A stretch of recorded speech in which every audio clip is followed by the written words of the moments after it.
Mga kabrigada, magpuputol na ang mapuputol na ang 3 linggong sunod-sunod na taas presyo sa mga produktong petrolyo.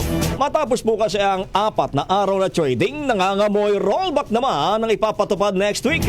Sa pagtaya ng Oil Industry Resources, naglalaro sa 90 centavos hanggang 1 peso 10 centavos ang posibleng ibawas sa kada litro ng gasolina.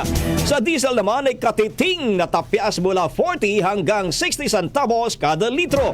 40 hanggang 60 centavos naman ang posibleng ibaba sa kada litro ng kerosene.